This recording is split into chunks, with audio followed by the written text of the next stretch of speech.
तमाम हुनर को एक साथ हिंदुस्तान में अगर लगा दिया जाएगा तो यकीनन परेशानियां भी कम होंगी और इसके साथ ही जो अवसर इस वक्त मिल रहे हैं हिंदुस्तान को उसमें भी वो आगे बढ़ पाएगा। लेकिन आपने रोबोटिक्स का जिक्र कर दिया। कौशल विकास के 3 फेज हैं, पहला और दूसरा इस वक्त चल रहा है, तीसरा माना जा रहा था कि 2020 के आखिर में रोबोटिक्स उन्हीं में से एक आता है। लेकिन जैसा कि आपने जानकारी दी है कि पहले ही इसको बनाए जाने का काम शुरू किया जा चुका है। इसमें 3D प्रिंटिंग भी शामिल है और नई नई तकनीकों को आप लोग इस्तेमाल कर रहे हैं। इसके बारे में जरा बताइए, ये इस दौरान जब कोविड-19 का ये काल चल रहा है कैसे संभव हो पा रहा है?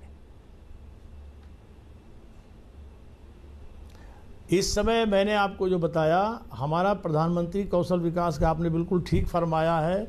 हमारा जो 14 से 15-16 का पीरियड था वो PMKVY प्रथम पक्ष फर्स्ट पार्ट 1 था वो जी। और फिर 16 से जो 20 तक का प्रधानमंत्री कौशल विकास योजना के पार्ट 2 का था। अब हम प्रधानमंत्री कौशल विकास योजना को वह निर्णय की अंतिम प्रक्रिया में है।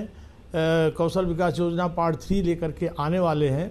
उसमें इन नए चैलेंजेस का और इसमें जैसे आपने को मैंने उल्लेख किया, कटक ITI का उल्लेख किया, पूना में जो हमारी ITI है डिफेंस के सेक्टर में, उसने भी ऐसे मोबाइल टेस्टिंग कियोस्क बनाए हैं।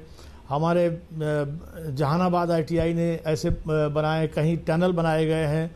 तो ये सारी चीज़ें हम लेके आ रहे हैं और साथ में अब ये जो 3D प्रिंटिंग और रोबोटिक्स और जो वर्चुअल सेटअप पूरे देश का है, इसमें प्रधानमंत्री कौशल विकास योजना 3 में इसकी विस्तृत प्लानिंग की गई है और इस प्लानिंग के तहत हम साथ में उन चीज़ों पर भी बल देने वाले हैं। अब जो चैलेंजेस उभर करके सामने आ रहे हैं, जैसे उदाहरण के रूप में इस समय एग्रीकल्चर ने, हमारे देश की कृषि आधारित व्यवस्था ने इस पूरी कठिनाई को जिस तरह संभाला है जी। आज हमारे देश के किसानों के और ग्रामीण सेटअप का जो हमारा पुराना ढांचा है, उसके चलते एक भी व्यक्ति भूखा नहीं इस देश में रहा, इतनी कठिनाई में, इतने लॉकडाउन के पीरियड में जो अभी भी चल रहा है। तो कैसे आगे हम ग्रीन फील्ड के क्षेत्र में काम करें, उसमें भी हम पहले कर रहे हैं अपने, और हेल्थ सेक्टर में, और खास करके डिजिटलाइजेशन का युग अब और अपरिहार्य हो गया है। बिल्कुल, तो उसमें भी हम पहले कर रहे हैं।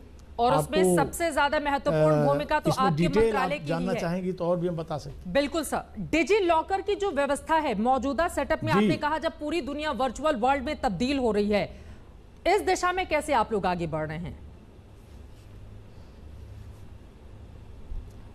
इस दिशा में हम जो हमने नए चैलेंजेस जो ट्रेनिंग के हैं उस तरफ अपने पूरे सेटअप को आवश्यक निर्देश दे दिया है।